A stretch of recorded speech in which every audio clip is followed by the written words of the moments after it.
the friar said that I need unity, right? Now more than ever, right? I feel like every time we're about to say something, right? First, you have to make a big effort in your heart to forget the miseries, you know? And today, especially, I have to talk about God's will. And so I wanted to talk about God's will, but I can only talk about God's will from my own life, right? And if I'm going to speak from my own life, from myself, and not read a topic or something like that, written by a saint, written by Chiara, who, although not a saint, is here, and we see her as our mother, as Nelson said yesterday, right? If I'm going to speak from my own life, I first have to ask for the mercy of everyone who is going to listen to me, right? Who knows my limitations, knows my flaws, right? And I can only speak about God's will from my own struggle to live God's will, right? That's how it is. So I remember the first discovery for me about living God's will was when I attended my first Mariapolis. I already knew about the ideal through the word of life, through community gatherings and so on. But when I went to my first Mariapolis, which was 20 years ago, in 87, I heard people talk about Mary and being like Mary. That was the proposal at the Mariapolis. And then there, I heard a phrase that really captivated me ever since that Mariapolis, which said that Mary was the one who lived it to perfection. God's will, the one who fulfilled in her life God's will to perfection. So what fascinated me that day at that Mariapolis was not just being like Mary or building this relationship with Mary, but above all, what really grew strong inside me was this desire to fulfill God's will in my life. And from then on, it was a journey. How can I fulfill God's will in my life? In what way? And I remember several moments in my life. For example, the discovery of life, genius, which fascinated me greatly. I wanted so much so that when I discovered the Gene movement, I discovered Life Gene, I already wanted to found a Gene unit in my city. Right, Angelucia? Where is Angelucia? And there were already people who lived the ideal, although there were few. You could find them in Aracaju and only rarely in Lagarto.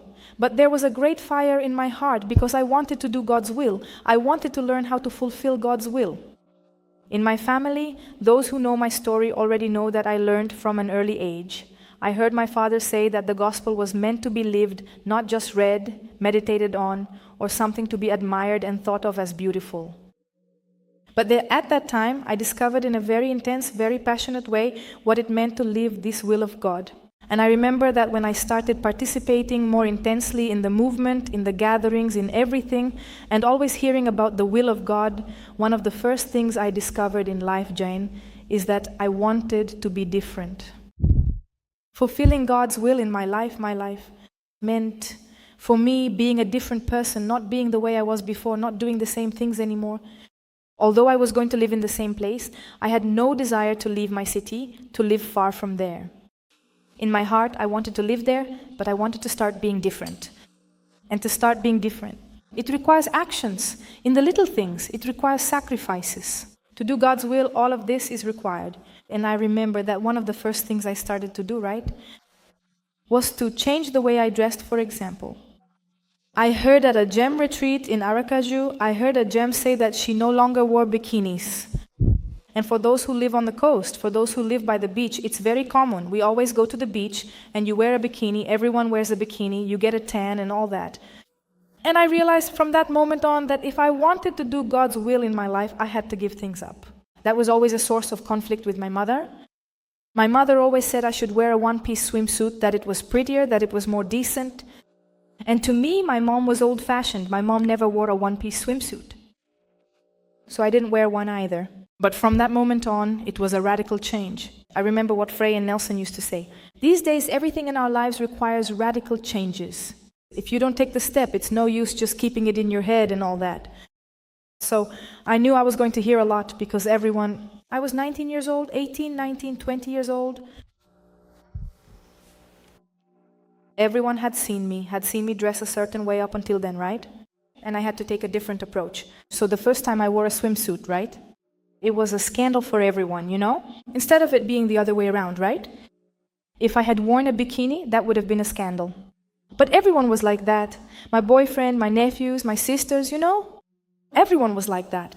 But I felt that I needed to take that step, you know? I needed to take that concrete step. to fulfill God's will in my life. So from that moment on, I never again in my life wore a bikini. It was always about changing my behavior. And I also worked in fashion. I worked with Edelama, my sister, my cousin, and I was used to dealing with fashion. So the fashion world is a world that invites you to be different in another way. And I wanted to do God's will in my life. So from that moment on, it was also about changing the way I dressed, not just the swimsuit for going to the beach, but also thinking about every piece of clothing I would pick up at the store, thinking, but does this outfit match the life I want to live now with the life I'm living? Another thing that was very significant for me, I had a laundromat at that time. I already had my laundromat, my small business. I worked with my sister, but I also had my own business. And in the laundromat, I thought, here too I have to be different. I have to do God's will here as well. So I can't serve my clients the way I used to anymore. I had to have a different attitude, because for me, doing God's will meant having a different attitude in my life and going against the current. So it was about welcoming each client with a smile, with love, not just to win over a customer or to start making money, but because I wanted to be a Christian. I wanted to be someone who fulfilled God's will in my life. So there were many experiences. If I were to tell them all, but well, from welcoming the customer at my laundromat to washing clothes, how I was going to do things at my laundromat, how I was going to require my employees to do things, how I was going to return the clothes to the customer. I didn't want it to be just about handing over clean, ironed clothes in a bag already, but that it would be done in a different way, so that the customer would feel, when getting their clothes back, that something extra, something truly different. So I felt very strongly that it was these actions. Today I see that it was these actions, these small, concrete gestures that started changing my life. And there came a time when I felt very strongly in my heart that I wanted to put God first in my life. I was preparing for marriage. Everyone knows my story. So before getting married, before taking such a big step in my life, I wanted to be sure that God took first place in my life, that He was truly first in my life. Because up until then, it was my family that was my treasure, because I come from a wonderful family, you know, that despite its limitations is still a family like that. Wonderful. I have nothing bad to say about my family. I have nothing to complain about when it comes to my family. I learned to have faith there. I learned to be honest there, you know. So the foundation for everything I live today, I got there in my family. But all of that, all the love I had for my family, I also realized that my family was in first place in my life. And I didn't want it to be that way anymore. I wanted to keep loving my family. I wanted to keep admiring my family, but I didn't want them to take first place in my life anymore. So I asked God to show me how. I wanted to have this experience before getting married. I also didn't want it to be marriage. I didn't want it to be the company, my husband, my fiancé, my future husband, to be the first, to have first place in my life. And that's when, while I was passing through Sergipe during one of our conversations, I told him what was happening to me. Everything I felt in my heart and that I was asking God to show me. And Nelson left me with a phrase from the gospel, which was also another turning point in my life. It was a phrase that goes like this: "To those who love me, I will reveal myself." And right then, I remember, wow, how that moved me, how it touched my life. Because I felt like this, that I was asking God to show me things, that I wanted to belong to Him, that I wanted to have Him in first place in my life, that I did His will in my life, but I needed Him to show me. I needed Him to make me understand in my heart, for me to truly understand in my heart what that would be like. And that phrase was an answer for me, because then I started like this: "To those who love me, I will reveal myself." So I wanted to love Him in each person. And then, with everything that happened in my life, I ended up coming to Guaratinguetá to have this experience here. I only wanted to do a 3-month experience. At first, I went to work there on the construction site. Nelson shared that experience yesterday, the one Iresi had with me, about taking care of that wanderer's feet. And that was another thing that marked my life. And today when I look back, I see that it really left a mark. Not just on my life, as Irasi says, it also marked hers. Because in that moment, she understood that God was giving her the companion she had been asking for, but also for me. Because today, looking back and seeing how this marked my life, marked her life, marked our lives as a family of hope, as a work, why? I had a very strong desire in my heart to discover God's will for me. and I wanted to clean that woman's feet. And I remember the experience as if I were living it now, you know? She was a wanderer, an elderly woman who wandered, and she smelled really bad because I think she hadn't bathed, at the very least for a month, right? And walking down the street, she lived on the side of the highway, she would go back and forth, that's what she did. Rayo in São Paulo, that's what she used to say, you know? And she smelled really bad, and her feet were all open wounds. They were starting to get infected, you know, from so much filth, right? So I remember that I tried to clean her feet at the pharmacy, but I realized I couldn't clean them there. Just inside there was a crust of dirt, you know? So it meant taking that woman outside to the faucet, sitting her down on a chair, washing her feet at the faucet, then bringing her back to the clinic, cleaning her feet, dressing her wounds, but with that strong desire. With a tension in my heart, feeling that I was loving Jesus in that woman, that it was Jesus' feet I was cleaning. And so I can say how doing God's will bears fruit. Because from that moment on, so many things were born, how Ira began to perceive things differently from then on. So I see how we act, and God reveals himself. He never fails to reveal himself in our lives. And so another thing that was very powerful for me, also decisive in my life, when I heard at one of the gatherings here at Mariapolis of Neta, I heard at one of the schools of Engenho that I attended that Ara was speaking, that God has a plan for each one of us, that God has a plan for each of us for our lives, and that he thought of this plan before we were even created. So for me, this was a discovery. So great, right? To think that God had thought of me even before I was conceived, right? By my father, by my mother, before I was born from my mother's womb, he already had a plan for my life. This entered my heart so strongly that it was true. That God had really thought of something for me, right? That fascinated me, you know? It fascinated me so much, and I felt like I want to live this, you know? And arriving in Guara, right? The friar talked a lot about this. That no matter how beautiful the design, the plans we had made for our lives were, and there I was, facing several plans I had made, I still hadn't given up on everything I had dreamed of. Getting married, having a family, continuing with my business, accomplishing great things in my life.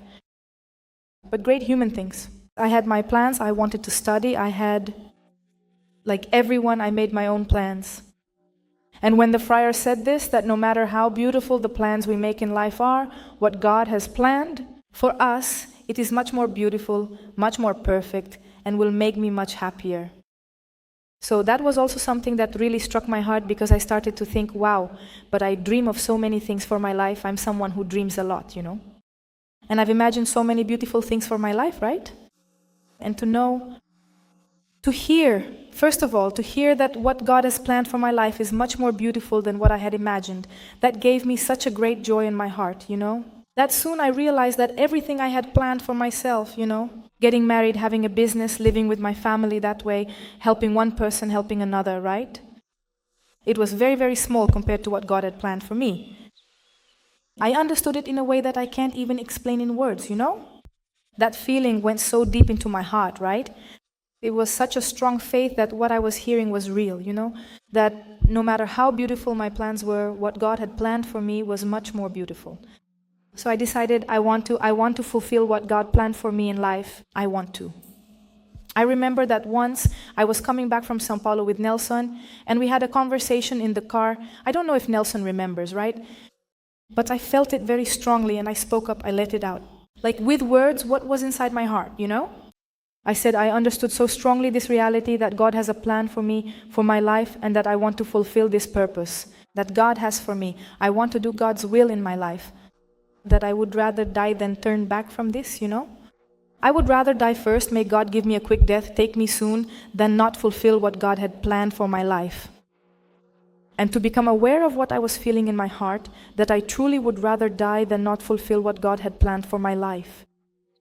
That was very powerful inside me, so I poured every ounce of my strength, all my enthusiasm, and every fiber of my being into making it a reality. And for that, I had to concretely live out the word in my daily life. I had to live where I was at that moment. I had to live in the present moment. I had to detach myself from things. Yesterday, when the friar spoke like that, everyone had already forgotten their debts, forgotten their farms. They were here, present. I feel that there is no way for us to do God's will and for it to be a daily struggle if you don't set things aside. Do you understand? If you don't let go of your thoughts, everything you think, everything that's in your head. Today, also at breakfast, Mrs. Anina said, I had a lot of insomnia last night. And I said, really, Anna? And then she said, I started thinking that I have so little time when I go back to Sergipe because she has already been transferred to Teofloton. So when I go back to Sergipe, I have so many things to sort out before the day. First, before leaving for Teofloton. There are so many things that I started thinking about them and couldn't sleep anymore. And then I told her, but I've experienced that many times myself, you know? And how powerful it was to realize that I was wasting time, you know? Because at that moment I wasn't actually solving anything, no matter how much I planned, you know? And I was missing out on sleep, missing out on living in the present moment, you know? Sometimes I'm in a place, and this is a daily effort, right? I'm not going to tell you that I do this every day, because if I said that, it would be a lie, right? But I fight every day to live this way, to do God's will each day in my life. So it's a struggle to let go, especially when we have debt. I don't think anyone here, no one, can live peacefully with debts. At least I have never experienced that in my life. If I have debt, or if I have something that I know I'll have to deal with, that I'll have to get money for, that makes the heart a little anxious. But I feel that this is also a gift from God, for those who live according to God's will, for those who want to do God's will. Because if at that moment I set out to do God's will for me, and for example today, there's no use, Anna is not in Sergipe, she doesn't have the money here right now to pay for the things she needs to pay for there, she can't start doing everything she needs to do now to prepare and leave for Teofloton. Right now, she's here at the retreat. If she doesn't live here at the retreat, if I don't live here at the retreat right now, I'm not going to do either one thing or the other. I won't be living here or there, you know. So that's the help I feel like, that there are many gifts God gives us when we want to do His will, right? And one of those gifts is that when you do His will, you feel joy, you feel freedom, you don't feel burdened, right? It's something very powerful, not feeling the burden when we do God's will, because it's so strong, He gives so many signs, you know? He comes to your aid, to your company, He makes Himself present so you don't feel the burden of doing God's will. And then I would look back, you know? Like yesterday when we were thinking about the topic, the four of us even sat down together before going to bed, right? And I would look back and see everything that was born in my life, for example, from those experiences I just shared, from the experiences at the beginning. How much my life has changed. How many fruits I see in my life today. That if I look at it like this, at my own shortcomings, as I mentioned at the beginning, it wouldn't have happened. It wouldn't have happened because if I kept looking at my shortcomings, at my limitations, at the mistakes I make throughout the day, all 24 hours, you know, I would never have been able to see or experience the fruits that God brings about when we do God's will. But this is very powerful for me. That in order to fulfill God's will in my life, I don't have to be looking at myself.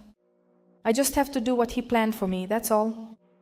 Because if I keep focusing on the fact that I have limitations in this, that I get angry at that person, that I lost it for a moment. Saturday, for example, when we were at the opening of the corner, those who were with me, there was a moment that was very intense for me. We were serving everything and trying to do everything really well. And one of my flaws is wanting everything to turn out perfectly. It's one of my flaws, one of my shortcomings, because not everything in life is perfect.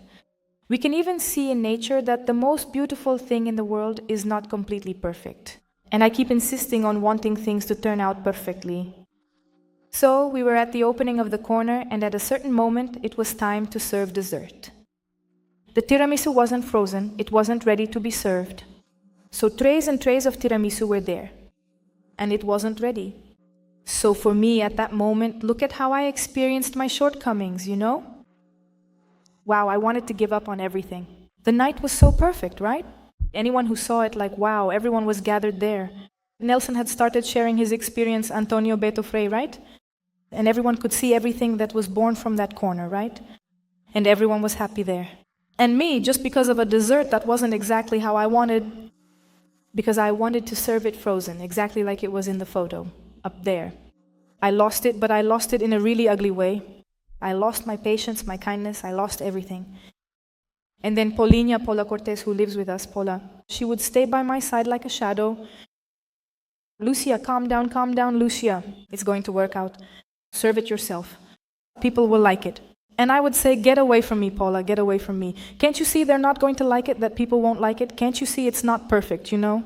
She said, but it doesn't have to be perfect. Just do it like this. People will like it. I really felt like at that moment punching Paula, and she's so skinny, right? I think I could have thrown her out to the corner if I had raised my hand to her right then. But you know, that shadow behind me was so strong telling me, just serve it like that, no, Lucia. Go on, believe it's going to work out, people will like it. And at that moment, with the sound of Paula's voice, I was so angry just hearing her voice right then, but I stopped and thought, Lucia, why are you here on this corner? Is it to do things your way or to do what God wants? What is God giving you right now at this moment? That came very strongly to my heart. What is God giving you right now? At this moment, a tiramisu that isn't frozen. It's soft, you know?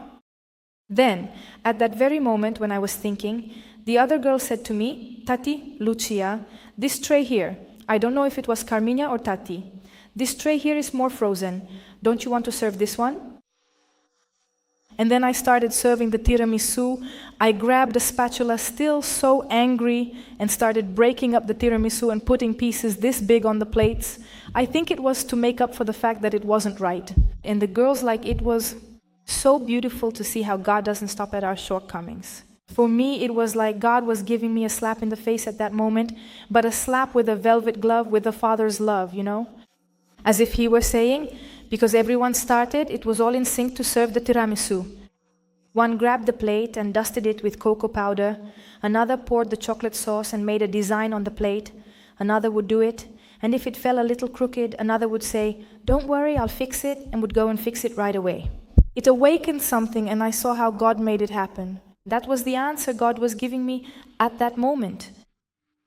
So I see that when you have the desire, even with your shortcomings, to do God's will, even through your shortcomings, God does great things. Because it was such a powerful experience for everyone.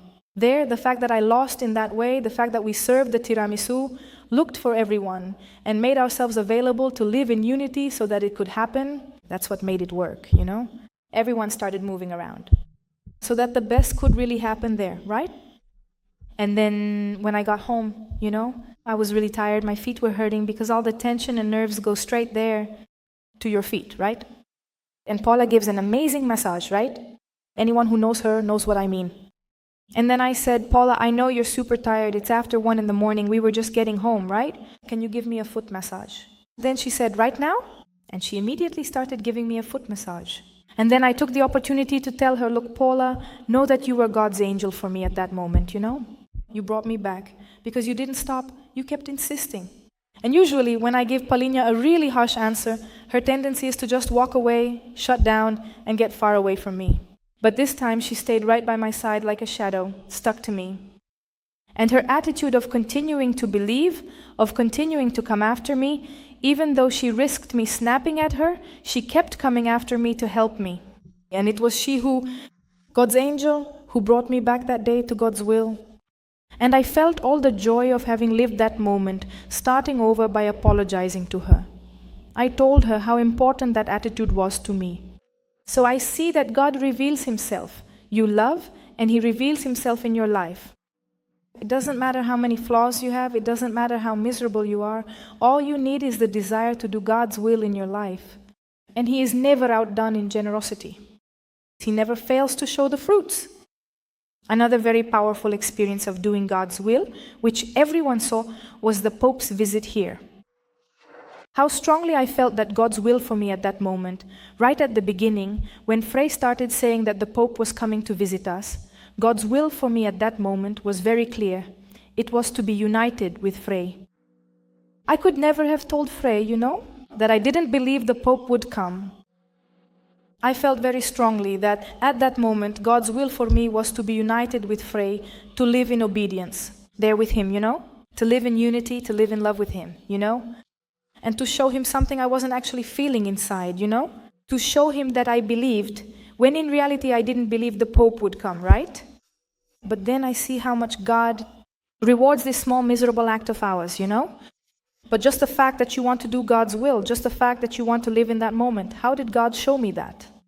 I said at the next assembly, after the Pope's visit, I said here in this very room, what a lesson Fry had given me, what a lesson I had experienced. And it was a very powerful experience. Afterwards, when we look back and remember how powerful that was for me, for us, I think God wanted to say, not just to me, to Frey, but to all of us, how worthwhile it is to live this life with so much misery. Because for those who look at our community, for example, many people who come through the farm, who come to bring their children or to have an experience, they leave here, and after they leave, they criticize us. We also receive a lot of criticism, applause and things like that, right? People often say to us, but how do you have the courage to put someone in charge of a house? A girl who is, a boy who is still in recovery? Do you really know what he did in his life? Many of them have killed, many. Then there's the virus, you know? Look at the risk you're taking, right? I mean, our community is a very fragile community, right? These same people later on are consecrated. Antonio, when he used to say on that corner, Lucia, do you know that I almost killed a man right here on this corner? And you see, wow, right? Look at what God does through misery upon misery. So many bad things happened on that corner, right, Antonio? And what God did through that corner, starting from that corner. So for me, this is very powerful, you know, to remember that our miseries don't matter. What matters is the desire, you understand? For me, it's very powerful, starting from what Antonio said that day. Nelson, take me anywhere, but get me out of this life. I need to get out of this life. Take me anywhere. I mean, Nelson took him to church. Anyone who hears Antonio's story has already heard him say that. On the first day he entered the church, he felt like, but what are these people going to think? Will anyone sit next to me? That guy who's always doing drugs on the corner, right near the church, anyone who knows it's just 2 blocks ahead. He's inside the church doing what? That's what people could think, right? But he went inside the church. He went and had the courage to roll up his sleeves and stay there and to live out what was proposed. And then, when everyone had left, Nelson went up to the friar and said, Friar, everyone has gone. And the friar said, and Jesus? Did he leave too? When God, did he leave too? The courage to come back, to start over. And especially theirs, Antonio's, Beto's, and the others, the courage to come back again. Because they had left, but he came back again. And today I am here in this room, consecrated as people who have made promises. For me, there is no greater answer than these. So many that we have in our lives, showing how worthwhile it is to do God's will. It doesn't matter how we are. Our weaknesses don't matter. All it takes is the desire.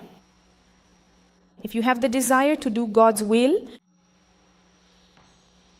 that's enough. And today we can look at our family, still with so many limitations, still small, but if we look with divine eyes, and you don't need to open your eyes much, you can see the fruits that are already present in our lives, that are already present in our community. How beautiful it is, to the point that even the Pope, who is the highest authority in our church, has come here. And the Pope came all the way here, and along with the Pope, the whole world. Because this was broadcast to the entire world. So for me, that already silences me, you know? It already tells me that's enough, right? How worthwhile it is to do God's will.